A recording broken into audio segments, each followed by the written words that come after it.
Gênesis, capítulo 38. Judá e Tamar. Por esse tempo, Judá se separou dos seus irmãos e foi morar na casa de um homem chamado Hirá, que era da cidade de Adulã. Ali, Judá ficou conhecendo a filha de um cananeu chamado Sua. Judá casou com ela e ela lhe deu um filho, a quem ele chamou de Ela ficou grávida outra vez e teve outro filho, a quem ela deu o nome de Onã. Depois ela teve mais um filho, em quem ela pôs o nome de Selá. Judá estava em Quezibe quando esse menino nasceu. Judá casou o seu filho mais velho, com uma mulher chamada Tamar. O Senhor Deus não gostava da vida perversa que levava, e por isso o matou. Então Judá disse a Onã: vá e tenha relações com a viúva do seu irmão. Assim você cumprirá o seu dever de cunhado, para que o seu irmão tenha descendentes por meio de você. Ora, Onã sabia que o filho que nascesse não seria considerado como seu. Por isso, cada vez que tinha relações com a viúva do seu irmão, ele deixava que o esperma caísse no chão, para que o seu irmão não tivesse descendentes por meio dele. O Senhor ficou desgostoso com o que Onã estava fazendo e o matou também. Então Judá disse a Tamar, a sua nora: volte para a casa do seu pai e continue viúva até que o meu filho Selá fique adulto. Ele disse isso porque tinha medo que Selá fosse morto, como havia acontecido com os seus irmãos. Assim, Tamar foi morar na casa do pai dela. Passado algum tempo, a mulher de Judá morreu. Quando acabou o luto, Judá foi até Timnate, onde estavam cortando a lã das suas ovelhas. E o seu amigo Hirá de Adulã foi com ele. Alguém contou a Tamar que o seu sogro ia a Timnate, a fim de cortar a lã das suas ovelhas. Então ela trocou de roupa, deixando de lado as suas roupas de viúva, cobriu o rosto com um véu e se disfarçou. Em seguida foi e se sentou perto da entrada da cidade de Enaim, que fica no caminho para Timnate. Ela fez isso porque sabia muito bem que Selá já era homem feito, mas Judá não havia mandado que ele casasse com ela. Quando Judá a viu, pensou que era uma prostituta, pois ela estava com o rosto coberto. Ele foi falar com ela na beira do caminho, sem saber que era a sua nora. Ele disse: você quer ir para a cama comigo? Ela perguntou: quanto é que você me paga? Ele respondeu: eu lhe mando um cabrito do meu rebanho. Está bem, disse ela, mas deixe alguma coisa comigo como garantia de que você vai mandar o cabrito. Judá perguntou: o que você quer que eu deixe? Ela respondeu: o seu sinete com o cordão e também o bastão que você tem na mão. Então Judá entregou os objetos. Ele teve relações com ela e ela ficou grávida. Tamar voltou para casa, tirou o véu e vestiu as suas roupas de viúva.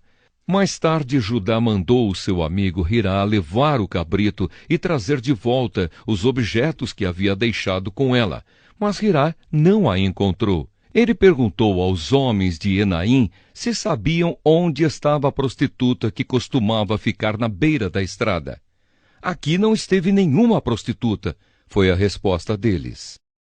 Hirá voltou e disse a Judá: não encontrei a mulher.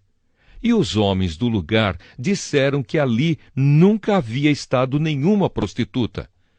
Então Judá disse: pois ela que fique com as minhas coisas. Assim ninguém vai zombar de nós. Eu mandei o cabrito, mas você não encontrou a mulher.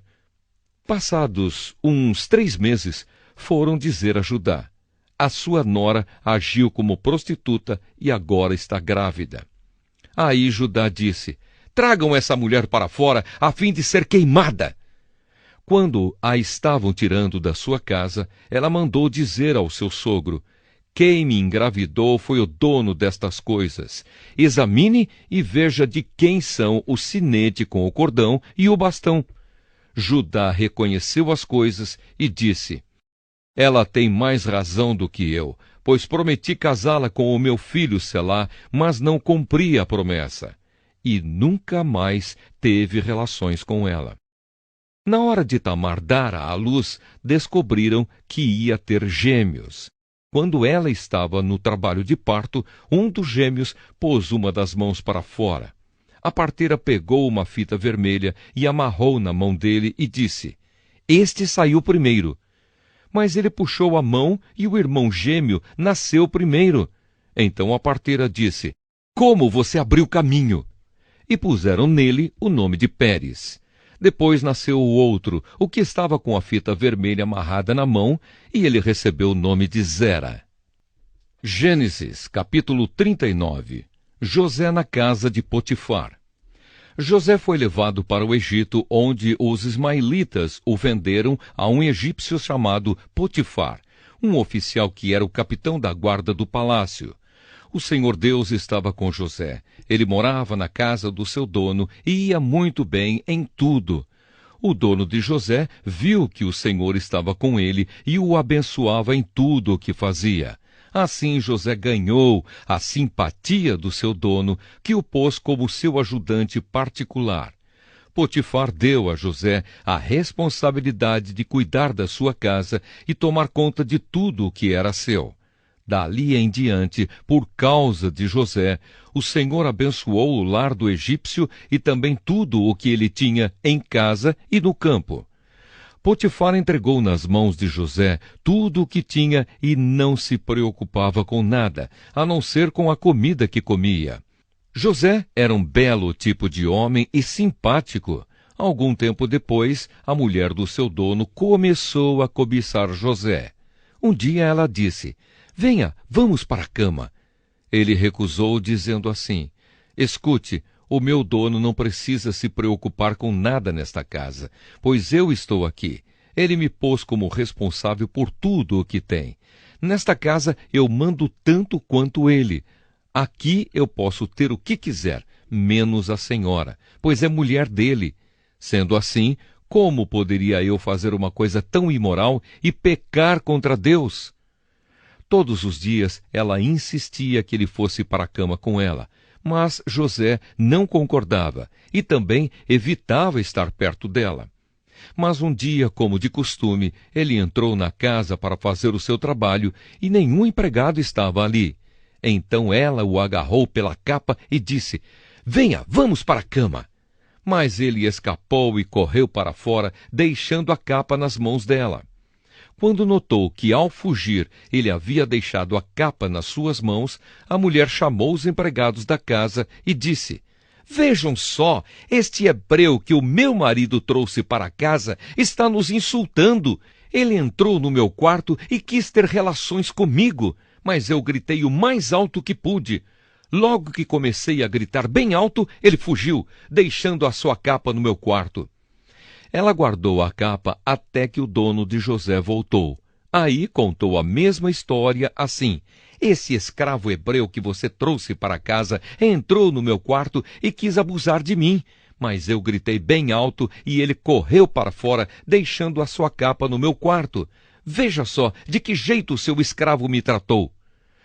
Quando ouviu essa história, o dono de José ficou com muita raiva. Ele agarrou José e o pôs na cadeia onde ficavam os presos do rei. E José ficou ali. Mas o Senhor estava com ele e o abençoou, de modo que ele conquistou a simpatia do carcereiro. Este pôs José como encarregado de todos os outros presos, e era ele quem mandava em tudo o que se fazia na cadeia. O carcereiro não se preocupava com nada do que estava entregue a José, pois o Senhor estava com ele e o abençoava em tudo o que fazia. Gênesis capítulo 40. José explica 2 sonhos. Passado algum tempo, o rei do Egito foi ofendido por 2 dos seus servidores, isto é, o chefe dos copeiros, que era encarregado de servir vinho, e o chefe dos padeiros. O rei ficou furioso com os 2 e mandou que fossem postos na cadeia que ficava na casa do capitão da guarda, no mesmo lugar onde José estava preso.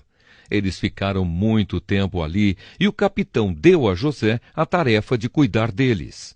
Certa noite, ali na cadeia, o copeiro e o padeiro tiveram um sonho cada um, e cada sonho queria dizer alguma coisa. Quando José veio vê-los de manhã, notou que estavam preocupados. Então perguntou: por que vocês estão com essa cara tão triste hoje? Eles responderam: cada um de nós teve um sonho e não há ninguém que saiba explicar o que esses sonhos querem dizer. É Deus quem dá a gente a capacidade de explicar os sonhos, disse José. Vamos, contem o que sonharam. Então o chefe dos copeiros contou o seu sonho. Ele disse: sonhei que na minha frente havia uma parreira que tinha 3 galhos. Assim que as folhas saíam, apareciam as flores, e estas viravam uvas maduras. Eu estava segurando o copo do rei, espremia as uvas no copo e o entregava ao rei.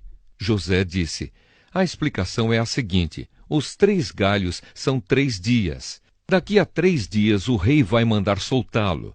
Você vai voltar ao seu trabalho e servirá vinho ao rei, como fazia antes. Porém, quando você estiver muito bem lá, lembre de mim e, por favor, tenha a bondade de falar a meu respeito com o rei, ajudando-me assim a sair desta cadeia. A verdade é que foi à força que me tiraram da terra dos hebreus e me trouxeram para o Egito, e mesmo aqui no Egito não fiz nada para vir parar na cadeia. Quando o chefe dos padeiros viu que a explicação era boa, disse: eu também tive um sonho. Sonhei que estava carregando na cabeça 3 cestos de pão. No cesto de cima havia todo tipo de comidas assadas que os padeiros fazem para o rei, e as aves vinham e comiam dessas comidas. José explicou assim: o seu sonho quer dizer isto: os 3 cestos são 3 dias. Daqui a 3 dias o rei vai soltá-lo e vai mandar cortar a sua cabeça. Depois o seu corpo será pendurado num poste de madeira e as aves comerão a sua carne. 3 dias depois o rei comemorou o seu aniversário, oferecendo um banquete a todos os seus funcionários. Ele mandou soltar o chefe dos copeiros e o chefe dos padeiros, e deu ordem para que viessem ao banquete. E aconteceu exatamente o que José tinha dito. O rei fez com que o copeiro voltasse ao seu antigo trabalho de servir vinho ao rei e mandou que o padeiro fosse executado. Porém, o chefe dos copeiros não lembrou de José, esqueceu dele completamente.